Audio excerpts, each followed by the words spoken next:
setiap hak harus dituntut.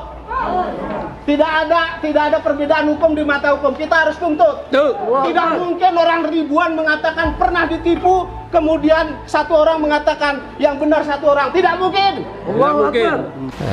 2 bulan berjalan, di bulan ketiga aneh gitu. Biasanya saya terima 4,5 juta, langsung mandek jadi 1 juta ya. Dan seterusnya habis sampai 100.000 dan kemudian tidak ada beritanya ya.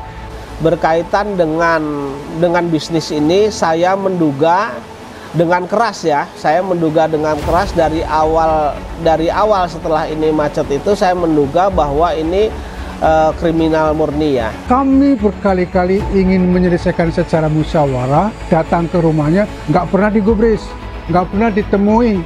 Saya memutuskan mengkritisi dia lewat tulisan. Kenapa lewat tulisan?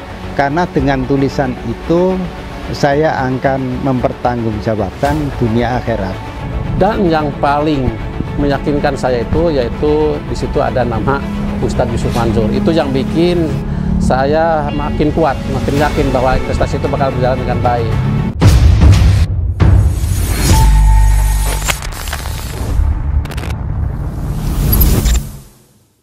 Bismillahirrahmanirrahim. Assalamualaikum warahmatullahi wabarakatuh. Kembali lagi bersama saya Khalid Al-Walid. Sahabat Gus, saudaraku, subscriber Cahaya Islam, ataupun kepada teman-teman yang baru mengunjungi channel ini, saya harap video ini tidak di skip dan kalau bisa di share ya teman-teman. Video ini seperti yang Anda lihat di cuplikan, di sana ada Pak Zain Mustafa dan teman-teman dari investor batubara yang sedang menggeruduk rumah Yusuf Mansur, yang mana itu adalah menuruti pernyataan dari Yusuf Mansur sendiri yang katanya kalau teman-teman mau minta ganti rugi silakan ke rumahnya saja. Yang kenyataannya seperti yang sudah di mana Yusuf Mansur kalau ngomong jarang seperti kenyataannya teman-teman. Yang kenyataannya adalah ketika rumah tersebut disamperin oleh para investor batubara dan beberapa investor dari bisnis investasi yang lain yang juga mangkrak teman-teman, ternyata Yusuf Mansur tidak berada di rumah, dan ini sampai 2 kali terjadi. Artinya ini bagi saya adalah sesuatu yang disengaja. Yusuf Mansur sengaja untuk tidak menemui para investor, untuk tidak menemui para umat, untuk tidak kemudian menepati janjinya. Di sini juga ada beberapa video yang saya kemudian gabungkan, di mana video itu adalah wawancara saya, wawancara tim kami dengan beberapa korban investasi batubara yang memang mangkrak teman-teman, dan itu menelan kerugian yang dialami oleh para korban, oleh para investor, oleh para umat yang dulunya percaya dengan Yusuf Mansur sampai puluhan miliar teman-teman, yang sampai hari ini belum digantikan. Dalam wawancara tersebut saya sempat mungkin kalau dibilang ingin menangis itu terlalu lebay ya.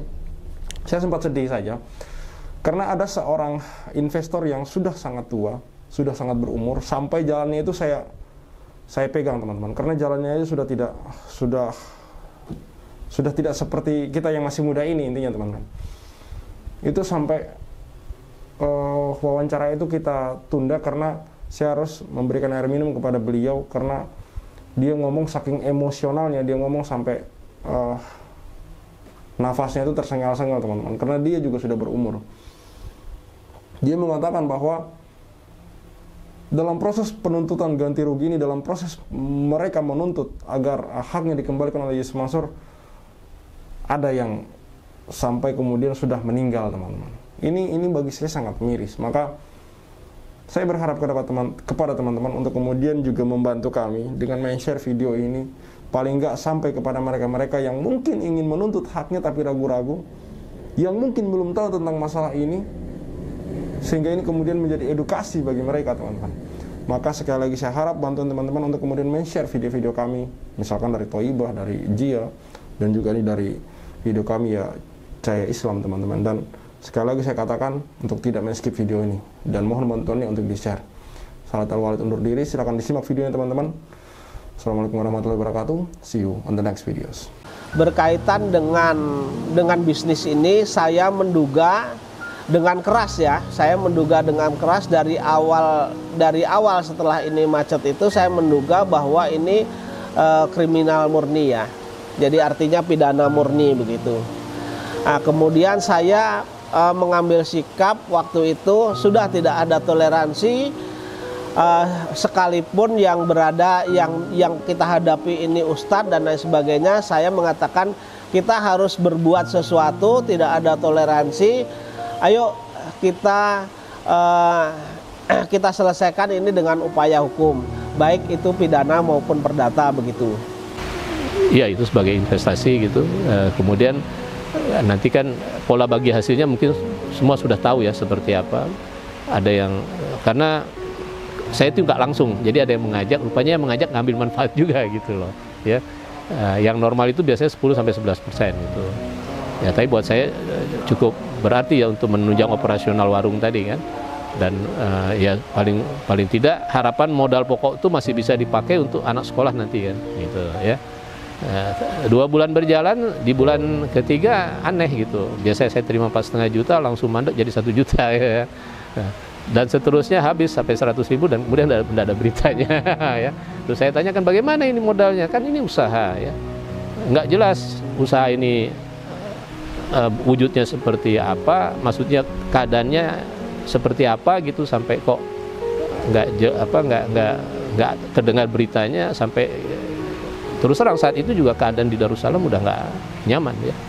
Orang sudah mungkin kepercayaan yang satu jamaah dengan jamaahnya lain itu sudah mulai jadi saling curiga. Saling curiga tuh perasaan saya kok nggak ada yang bertanggung jawab gitu loh ya.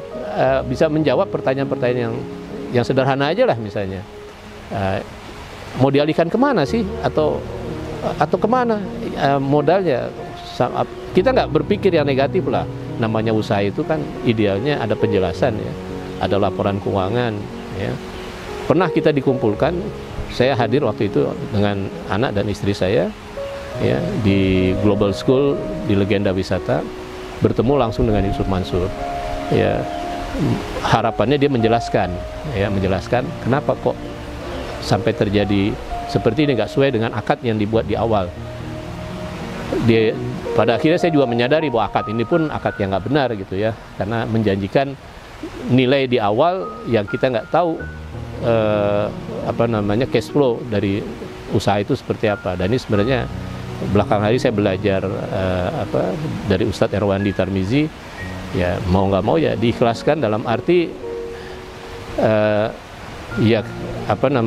tentunya tetap harus ada pertanggungjawaban ya. Justru anehnya beliau ini datang dengan pengacara, kan aneh gitu. Kalau Ustadz ngapain bawa pengacara, itu udah mestinya ya bicara secara keluargaan aja. Dan yang lebih aneh lagi dibacakan tuh, yang dibicarakan, yang dipresentasikan itu wujud usaha lain gitu loh. Dan saya tidak tertarik. Yang mau saya dengarkan kapan pengembalian dana pokoknya ini kan. Singkat ceritanya, setelah ini berjalan beberapa bulan, jamaah berlomba-lomba untuk berinvestasi dengan menurut saya sedikit dengan kalap ya.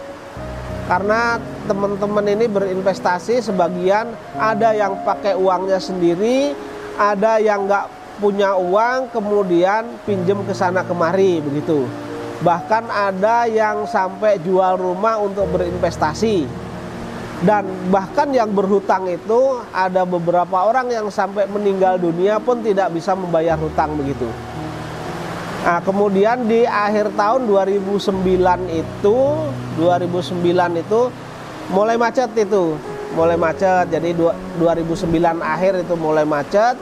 Kemudian di akhir 2009 Desember itu sudah macet, sudah gagal bayar.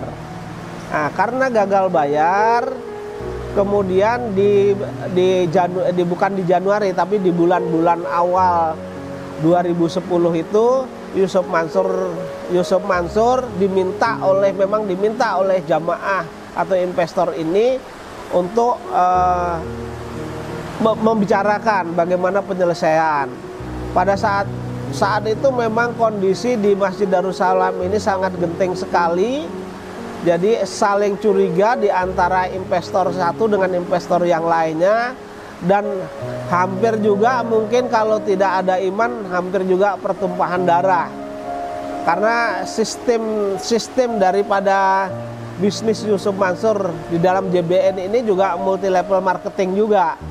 Jadi artinya yang bisa bawa orang mereka nanti dapat, kemudian orang yang setor kepada orang yang berpresentasi itu tentu mereka berprasangka bahwa yang jadi marketing itulah yang makan uang dan lain sebagainya.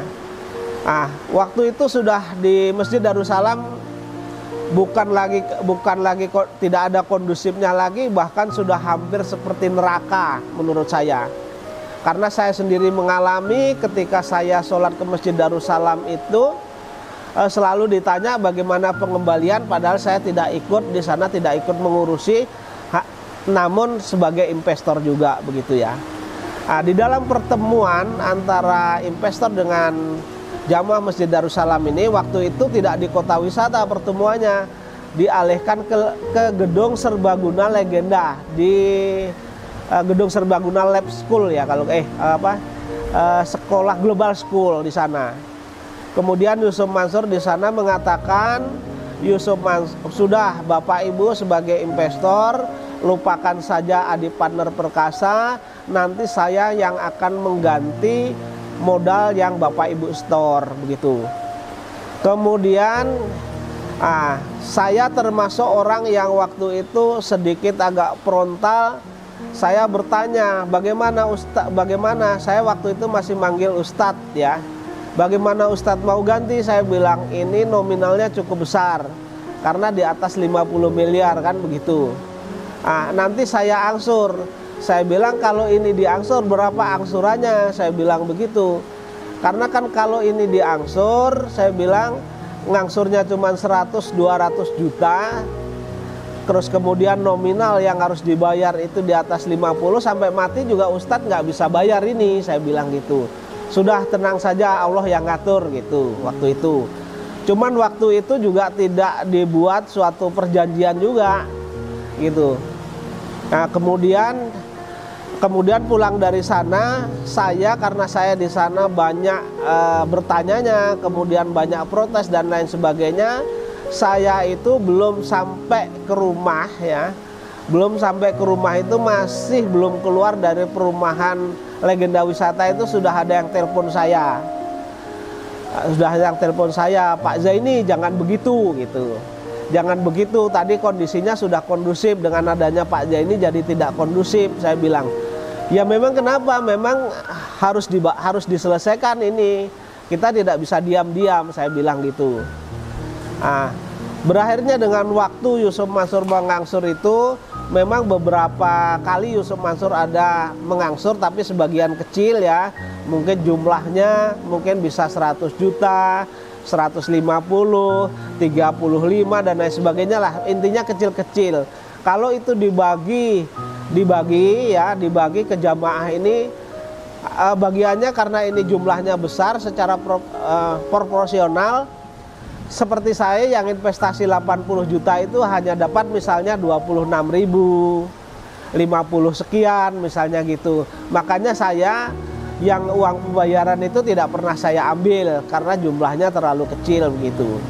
Jadi apa yang dibangun, narasi yang dibangun oleh Yusuf Mansur itu semuanya kebohongan untuk membenarkan dia, untuk membesarkan dirinya, untuk membesarkan programnya, untuk menyatakan bahwa aku tidak salah. Mereka lah yang salah.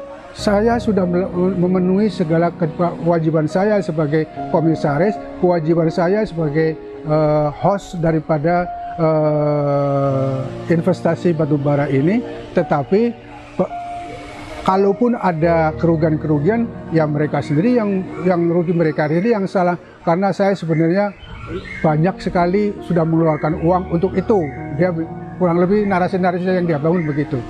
Maka kami tegaskan sekali lagi, masih banyak orang yang ditipu dia, yang korban investasi bodong batubara gagasan dia, yang sampai hari ini masih makan saja masih susah. Baju saja nggak bisa beli yang baru. Bahkan penyakitnya nggak sembuh. Bahkan hampir kehilangan nyawanya tanpa beliau sadari dan tanpa beliau mau tahu. Kami berkali-kali ingin menyelesaikan secara musyawarah, datang ke rumahnya, nggak pernah digubris, nggak pernah ditemui. Selalu beliau tuh punya alasan alibi untuk membenarkan dirinya dan menyalahkan kami sebagai korban investasi batubara gagasan beliau gitu. Waktu itu sebagai teman saya akhirnya tergerak untuk melakukan penelitian lalu penyidikan gitu ya, dengan model wartawan, investigasi dan sebagainya. Ini mulai tahun 2017 sampai 2019. Jadi 2 tahun itu saya dapat informasi begini-begini, lalu saya cross check. Kalau informasinya benar, saya katakan ke Yusuf Mansur, ente nggak benar, mestinya begini-begini. Dia hanya mengatakan ya saja. Saya pernah mengatakan, dan itu sering, kalau ada narasi, maka ketika narasi itu tidak benar dituduhkan ke antum harus membuat narasi untuk menjelaskan itu.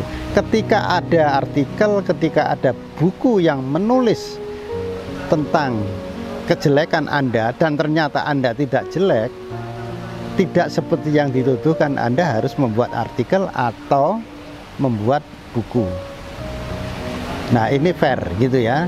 Dia hanya mengatakan ya tapi kan tidak pernah terjadi gitu ya. Apalagi kalau bukunya Ustadz Tabrani yang penuh dengan dalil, juga dia nggak mampu untuk mengatasi itu. Tetapi dalam perjalanan waktu yang 2 tahun dari 17 sampai 19 itu, setiap temuan saya terus saya informasikan ke dia, lalu saya memberi saran, dia hanya mengatakan ya saja. Orang Jawa mengatakan itu gini, nggih ora kepanggih ya. Iya, tapi dia tidak melaksanakan apa yang seharusnya dia lakukan. Akhirnya karena saya melihat bahwa tidak ada niat baik Yusuf Mansur untuk memperbaiki diri, maka saya memutuskan mengkritisi dia lewat tulisan. Kenapa lewat tulisan? Karena dengan tulisan itu saya akan mempertanggungjawabkan dunia akhirat, karena ada dokumennya. Nah, sekarang karena sudah era YouTube ya, agak bergeser. Nulis masih tetap, tetapi di channel-channel YouTube kita juga ngisi untuk mengkritisi Yusuf Mansur. Nah, bagi saya buku pertama yang saya tulis tentang Yusuf Mansur itu Yusuf Mansur Obong. Itu kumpulan tulisan yang terbit di awal tahun 2020. Dan waktu itu begitu buku terbit, dia nelpon saya, ngajak ketemuan, tetapi nggak pernah terjadi ketemuan itu. Hanya bicara di telepon. Karena saya sudah mengantongi segudang kesalahan dia, misalnya memberi janji-janji kepada beberapa ustadz atau kiai, tetapi tidak pernah dia lakukan. Jadi saya melihat ini orang omongannya tidak sama dengan kelakuannya. Nah, jadi menurut saya orang ini harus tetap ditegur sepanjang dia belum memperbaiki diri. Bagi saya ini bukan sekedar amar ma'ruf, tetapi nahi mungkar, mencegah lebih besar daripada dia dibiarkan begitu saja. Jadi paling tidak nanti kalau di akhirat saya ditanya apa yang sudah Anda lakukan terhadap Yusuf Mansur, sebagai teman saya sudah melakukan secara maksimal, secara lesan sudah, secara tulisan sudah, buku sudah, video juga sudah banyak gitu ya. Jadi itulah pertanggungjawaban saya sebagai teman kepada Yusuf Mansur. Dan selama ini dia tidak pernah merespon. Ya memang kalau merespon apa yang dia respon gitu. Yang saya katakan itu adalah sebuah kebenaran.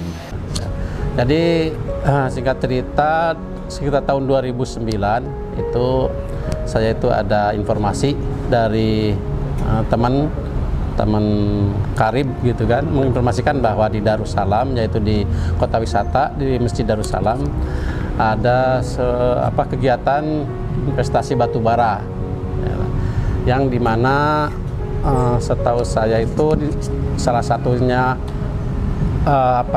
pengurus atau penggagas untuk investasi itu yaitu Ustadz Yusuf Mansur. Nah, akhirnya setelah saya ada penawaran dari teman, ya, informasi itu saya pikir-pikir, saya pelajari gitu kan. Akhirnya saya memutuskan, karena alhamdulillah waktu saya ada uang hasil, ya sebenarnya saya baru pensiun dari suatu perusahaan. Terus uang itu belum saya digunakan untuk apa gitu kan, belum ada rencana usaha atau apapun. Nah, dengan ada penawaran itu saya pikir-pikir, karena di situ investasi batu bara, menurut saya itu juga kayaknya kesannya itu besar, wah gitu kan. Dan yang paling meyakinkan saya itu yaitu di situ ada nama Ustadz Yusuf Mansur. Itu yang bikin saya makin kuat, makin yakin bahwa investasi itu bakal berjalan dengan baik. Waktu itu sempat dikumpulkan di legenda wisata juga, di rumah kediaman Abdul Farid itu, bahwa nanti akan diberesin lah sama UYM. Ya, ini mungkin multitafsir ya, diberesin dalam multitafsir. Diberesin apanya? Apakah kita dikembalikan investasinya atau bagaimana gitu ya. Waktu itu ya karena saya juga masih bekerja, fokus pekerjaan ini sebagai investasi tambahan gitu ya. Jadi kurang mengejar juga, ini maksudnya dibereskan itu sampai seberapa, apakah dibayar, dikembalikan investasinya atau bagaimana. Ternyata ya itu sekitar 2010 atau 2000 macet sampai hari ini 2023 ini ya, nggak ada kabar berita. Dan kami waktu itu sudah dibentuk semacam tim ya, atau tim task force atau tim untuk menangani itu, sehingga saya sebagai pribadi juga nggak akan mengejar langsung ke UYM atau ke Farid, atau ya udah ikut tim aja, karena masih bekerja, banyak pikiran-pikiran yang harus dicurahkan ke pekerjaan. Baik, hari ini sesuai dengan panggilan itu kita dipanggil jam 10, namun kita nunggu para tergugat lainnya, yaitu Yusuf Mansur alias Jamaah Nur Khotim Mansur, kemudian BMT Darussalam Madani Kota Wisata Cibubur, dan kawan-kawan itu. Di dalam sidang pertama ini tidak ada yang datang, Pak. Satu pun tidak ada yang datang, termasuk Yayasan Pondok Pesantren Darul Quran, Takfis Darul Quran, Daku juga tidak datang, Pak. Jadi tidak ada yang datang hari ini, Pak. Begitu. Kalau menurut majelis surat panggilannya sampai, Pak, relasnya? Jadi sudah dipanggil dengan layak, kemudian memang ada beberapa pihak yang sudah pindah, tetapi Yusuf Mansur, kemudian Dwi Adi Yuda, kemudian Daku diterima, tetapi tidak ada yang datang, Pak, hari ini, Pak. Diterima maksudnya surat panggilan? Sudah sampai dan diterima yang bersangkutan gitu. Saya sudah lama bergabung dengan Pak Zaini Mustafa atau berpartner, sudah lebih dari 5 tahun. Sepengetahuan saya, selama saya berpartner dengan beliau cukup berani dalam konteksnya adalah berani membela yang benar itu benar, yang salah adalah salah, itu konteksnya. Jadi berani mengatakan pada klien bahwa perkara ini memang benar, harus ditegakkan, dan kalau ini salah, itu salah. Jadi tidak ada dalam hal ini adalah menyatakan bahwa yang salah itu ditegakkan. Makanya saya sangat tertarik dengan Pak Zaini Mustafa dalam kaitannya dengan membela atau orang-orang yang terzolimin akibat dari perbuatan Yusuf Mansur ini. Dan saya kebetulan baru 2 kasus yang kita tanganin. Yang pertama adalah berkaitan dengan 14 karyawan yang sudah lebih dari yang sudah 3 tahun atau ada yang 2 tahun, yang pesangonnya, THR-nya, dan gajinya belum dibayar. Setiap hak harus dituntut. Tidak ada perbedaan hukum di mata hukum. Kita harus tuntut. Tidak mungkin orang ribuan mengatakan pernah ditipu, kemudian satu orang mengatakan yang benar satu orang. Tidak mungkin. Tidak mungkin. Setiap investasi yang dibuat selalu bermasalah. Jadi kita sekecil apapun investasi Anda tuntut. Tidak ada ceritanya tidak dituntut. Ini negara hukum. Kalau kita tidak bisa menuntut di dunia, kita tuntut di akhirat. Silakan yang mau nambahkan.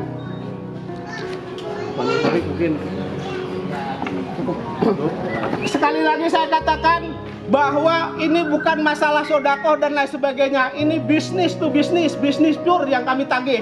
Kami kalau ada jamaah kemarin yang coba cincin, kasih mobil, kasih motor, itu sudah lewat itu. Tapi yang kami tuntut adalah mereka membawa ke jamaah kami investasi batu bara yang sangat menguntungkan menurut mereka. Ternyata setelah uang di store sampai dengan sekarang tidak ada pertanggungjawabannya. Apakah itu perusahaan rugi, apakah itu dijalankan atau tidak. Itu yang kami tuntut, transparansi itu. Yusuf Mansur sebagai komisaris utama. Dan kami akan menuntut ini, akan mengajukan gugatan secara berkala, secara terus menerus. Silakan. Udah. Saya kira itu dari saya. Siapa yang mau ini? Ya, penguasa hukum, mohon beliau korban. Ya. Antum nggak korban kan? Enggak merasa. Kalau emosi wajar. Kalem. Kalem, please. Yang mengaku korbannya silahkan gugat ataupun laporkan ke Udahlah, polisi. jawaban antum normatif. Jawaban normatif itu, Bos. Kita persuasif juga jalan, normatif juga jalan, itu yang kami inginkan. Lihat cara-cara Yusuf Mansur dalam menghadapi kami. Banyak kebohongan, banyak permainan-permainan yang kami sendiri nggak tahu, tapi ujung-ujungnya semua uang kami itu sampai sekarang belum kembali. Iya, Pak. Kan Bapak juga lagi ngajuin proses peradilan kan? Saya nggak belum itu. Saya cuma memenuhi undangan Yusuf Mansur bahwa silakan datang ke rumah kalau mau mempermasalahkan. Kebetulan hari ini beliau nggak di tempat. Kenapa?